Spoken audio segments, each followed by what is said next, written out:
तो यार कभी आपने सोचा है अगर दुनिया में इंडिया ना होता तो दुनिया कैसी होती? मतलब कौन सी चीज जो है वो दुनिया में मौजूद ही ना होती? मसलन इंडिया का जो सबसे बड़ा एक कहा जाता है वो जीरो इन्वेंट जो किया था वो हाँ जी, इंडिया ने किया है। बिल्कुल। तो क्या आप यही सोचते हो या इंडियन के मसाले बहुत ज्यादा मशहूर हैं, क्या उनकी वजह से दुनिया को कमी महसूस होती? नहीं यार, इंडिया की और भी काफी ज्यादा इंपॉर्टेंट चीजें हैं जो दुनिया में अगर इंडिया ना होता तो वो दुनिया में ना होती। वो कौन सी इंपॉर्टेंस है वो आपको वीडियो में दिखाने वाले मैं हैं। कहता हूँ कि दुनिया आधी लगती, फीकी लगती। बिल्कुल सही बात है, जो कल्चर है ना इंडिया का कमाल का कल्चर। तो मेरा नाम है नवाब, मेरे साथ मौजूद है Mohammad Zubair. Welcome to reaction. तो चलिए वीडियो को स्टार्ट करते हैं। यार ये जो ओरिजिनल वीडियो प्रजापति न्यूज ने अपने यूट्यूब चैनल पर अपलोड की हुई है और उसका लिंक और यूट्यूब चैनल का लिंक आपको मिल जाएगा डिस्क्रिप्शन में। तो चलिए वीडियो स्टार्ट कर लेते हैं।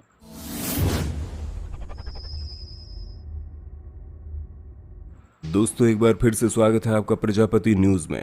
आज के इस वीडियो में देखो भारत के बिना दुनिया कैसी होगी। एक सच्चे देशभक्त होने के नाते इस वीडियो को अंत तक जरूर देखना। दोस्तों मेरा भारत महान के नारे तो हम सभी लगाते हैं, लेकिन क्या आपको मालूम है हमारे देश भारत को महान क्यों कहा जाता है? क्यों हमारे देशवासियों ने अपने देश को लेकर इतना प्यार जताया? हमारी सभ्यता और संस्कृति के लिए जाना जाने वाला भारत दुनिया भर में इतना मशहूर क्यों है?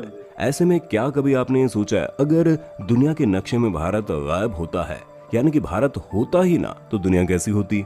आप बोलेंगे ज्यादा से ज्यादा लोगों के पास जीरो ना होता, क्योंकि पूरी दुनिया के सामने जीरो को हमारे भारत के आर्यभट्ट ही लेकर आए थे, और कुछ मसाले ना होते। पर दोस्तों बात केवल जीरो और मसालों पर ही खत्म नहीं होती।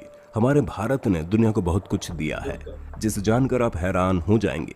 इसलिए मेरे यानी अपने दोस्त विशाल प्रजापति के साथ वीडियो के बिल्कुल अंत तक बने रहना। सबसे पहले और जरूरी चीज ये कि अगर आज दुनिया में हमारा भारत ही ना होता तो दुनिया की 20% आबादी ऐसे ही कम हो जाती। अब जाहिर सी बात है पॉपुलेशन के मामले में हम पूरी दुनिया में दूसरे नंबर पर आते हैं, और अगर हम भारत के अस्तित्व को मिटा देते हैं तो जाहिर सी बात है जो एरिया इंडिया कवर करता है वो भी हमें वर्ल्ड मैप से हटा देना पड़ेगा।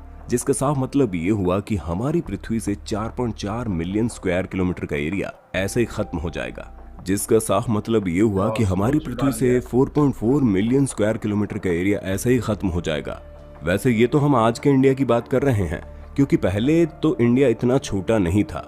अगर हम पुराने इंडिया की बात करें तो इंडिया का एक्सपेंशन इतना बड़ा था कि आधे से ज्यादा साउथ एशिया भारत के अस्तित्व एक साथ ही खत्म हो जाता। हमारे बंटवारे से पहले भारत बड़ा था तो इंडिया, पाकिस्तान, भूटान, बांग्लादेश, नेपाल, श्रीलंका और अफगानिस्तान ये सभी मिलकर इंडियन कॉन्टिनेंट हुआ करते थे। खैर चलिए, ये जितने भी देश जो आज भारत का हिस्सा नहीं है उनको हम साइड पर कर देते हैं और केवल इंडिया पर फोकस करते हैं।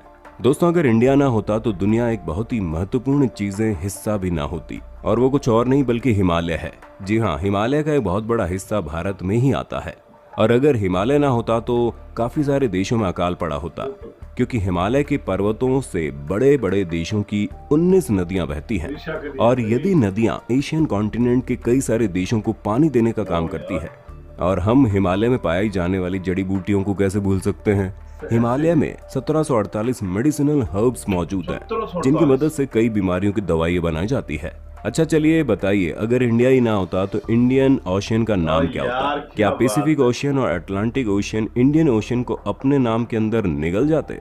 अब आपको क्या लगता है हमें कमेंट में बताना जरूर, क्योंकि हमारे हिसाब से तो इंडियन सब कॉन्टिनेंट इतना बड़ा और इतना इम्पोर्टेंट था कि इसी वजह से ओशियन को भी इंडियन नाम दिया गया। आगे बढ़ने से पहले अगर आप हमारे चैनल पर नए हैं तो प्लीज सब्सक्राइब करके घंटा हिलाना मत भूलना।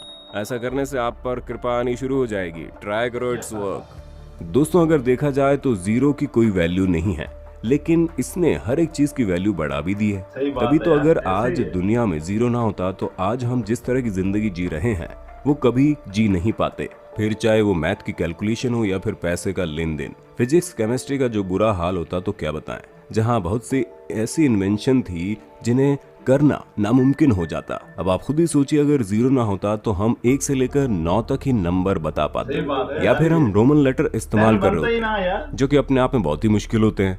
और अगर रोमन नंबर चल रहे होते तो इतनी बड़ी जो कैलकुलेशन हम लोग करते हैं उन्हें करना नेक्स्ट लेवल इम्पॉसिबल हो जाता। हम ये नहीं कह रहे कि कोई इस प्रॉब्लम का हल नहीं ढूंढ पाता, लेकिन जिसने ढूंढा वो कोई और नहीं बल्कि एक भारतीय था, और जिसने लोगों के सामने जीरो को प्रेजेंट किया वो भी एक भारतीय था, जिसे हम महान मैथमेटिशियन आर्यभट्ट के नाम से जानते हैं।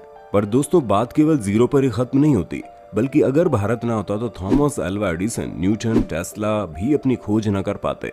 अब आप बोलेंगे वो कैसे? तो दोस्तों, इन लोगों ने जितने भी इन्वेंशन किए हैं उनकी प्रॉपर इन्वेंशन बनाई जाती है और वो इन्वेंशन क्वाड्रेटिक इक्वेशन के रूप में होती है, जिसे दुनिया में पेश करने वाला कोई और नहीं बल्कि हमारे भारत के ही भास्कराचार्य है। इन्हीं के द्वारा दी गई इन्वेंशन ने बड़े बड़े वैज्ञानिकों को सफल इन्वेंशन करने में मदद की। आधुनिकता की तो बहुत बात हो गई, अब जरा खाने पीने की बात कर लेते हैं, क्योंकि दुनिया भर में जिन मिर्च मसालों का इस्तेमाल करके चटपटी चीजें तैयार की जाती है वो भी कहीं और से नहीं बल्कि हमारे भारत से ही दुनिया को मिली है। और आज भी दुनिया भर में 70% मिर्च मसाला भारत से ही जाता है। यहाँ तक कि आपको मिर्च मसाला काफी सस्ता मिल जाएगा, पर अगर आप इन्हें विदेशों में लेने जाएंगे तो आपको ये सोने के भाव मिलेगा। इसलिए विदेशों में कड़वे और मसालेदार खाने बहुत कम खाए जाते हैं, क्योंकि वहाँ इनकी कीमत बहुत ज्यादा है, पर कहीं ना कहीं तो इनका इस्तेमाल होता ही है। इसलिए भारी मात्रा में भारत से इन मसालों को मंगवाया जाता है। अब ऐसे में अगर भारत ना होता तो लोग मसालेदार खाना खाना तो दूर, उनके बारे में सोच भी नहीं सकते थे। अब इस चीज को हजम कर पाना कई लोगों के लिए मुश्किल हो जाएगा। पर दोस्तों, आप दुनिया भर में जितनी भी प्लास्टिक सर्जरी देखते हैं उनका जन्म कहीं और नहीं बल्कि भारत में ही हुआ है। केवल कॉस्मेटिक सर्जरी की इंडस्ट्री आज पूरी दुनिया में 2.1 बिलियन करोड़ की है और इतनी बड़ी इंडस्ट्री हम इंडिया वालों ने पूरी दुनिया को दी है। ये बात हम ऐसे ही नहीं कर रहे, बल्कि इसका प्रमाण हमें सुश्रुत संहिता में देखने को मिलता है, जिसे प्राचीन काल के महान वैज्ञानिक सुश्रुत द्वारा 1000 BC पहले लिखा गया। इसलिए आज हम इन्हें फादर ऑफ प्लास्टिक सर्जरी के नाम से जानते हैं।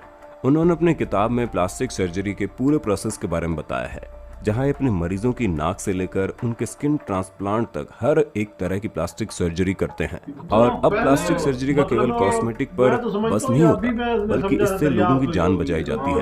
आप खुद भी बताइए, एसिड अटैक या फिर आग में जले लोगों का आत्मविश्वास कितना गिर जाता होगा, और उसी आत्मविश्वास को वापस से बनाने के लिए उनकी प्लास्टिक सर्जरी करवाई जाती है ताकि वो वापस से कॉन्फिडेंस में आ जाए। आप ये समझ लीजिए, यही कॉस्मेटिक इंडस्ट्री आज लोगों को खुशियां प्रदान कर रहा है और ये सब कुछ हमारे भारत की वजह से हो पा रहा है। सिर्फ इतना ही नहीं, और भी बहुत सी चीजें हैं जो भारत ने पूरी दुनिया को दी है, जिसकी वजह से आज दुनिया का पूरा हुलिया बदल चुका है। यानी कि अगर भारत ना होता तो दुनिया इस तरह तो बिल्कुल नहीं होती। बाकी इस वीडियो के बारे में क्या कहना है कमेंट में हम जरूर जानना चाहेंगे। इसी तरह की शानदार वीडियोस को लगातार देखते रहने के लिए चैनल को अभी कभी सब्सक्राइब कर लीजिए। हम फिर मिलेंगे नई वीडियो में, तब तक के लिए जय हिंद जय भारत। यार क्या कमाल है। हम तो इतना मतलब समझते नहीं थे इंडिया सकते थे बिल्कुल इतना इंडिया मतलब के इम्पोर्टेंस होगा। क्या कमाल की इंफॉर्मेशन दी है। जो एडिसन का ये बताया ना, जो बल्ब उन्होंने बताया कि जो इक्वेशन यूज करके उन्होंने वो बनाया था, ये भी तो बिल्कुल सही बात है यार।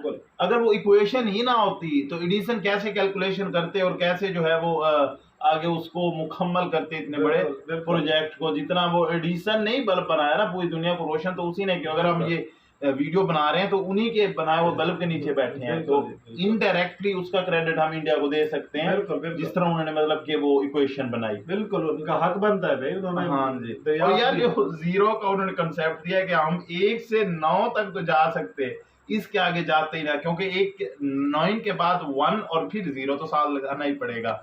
अगर इंडिया ना होता तो 0 भी ना होता। बिल्कुल सही बात है। और अगर इंडिया ना होता तो हिमालय, यार क्या कमाल पहाड़ी सिलसिला है, जिससे मतलब कि इतने बड़ी मतलब कि दरिया सिंध इस तरह के और उनसे जड़ी बूटियों भी बता रहे थे। हाँ, इतनी मतलब जिसकी दवाइयां बन रही हैं, तो ये भी ना बन पाती। बिल्कुल। और इतना मतलब जिस तरह लोगों को उससे शिफा मिल रही है, तो ये भी चीजें आपको पता ही होगा कि इंडिया में बहुत बड़ी जो है मेडिसिन की फैक्ट्री वगैरह है, बहुत ज्यादा भाई। दुनिया में सबसे ज्यादा मेडिसिन इंडिया में बनती है। तो यार मुझे तो ये वीडियो बहुत ही ज्यादा पसंद आई है। अगर आप इंडिया से हैं तो आपने बताना है कि आपको ये वीडियो कितनी पसंद आई है। और अगर वीडियो पसंद है, वीडियो को लाइक करें, रोही रिएक्शन को सब्सक्राइब करें और बेल आइकन दबाएं मजीद वीडियो के लिए। तो मिलते हैं नेक्स्ट वीडियो में, तब तक के लिए अल्लाह हाफिज़।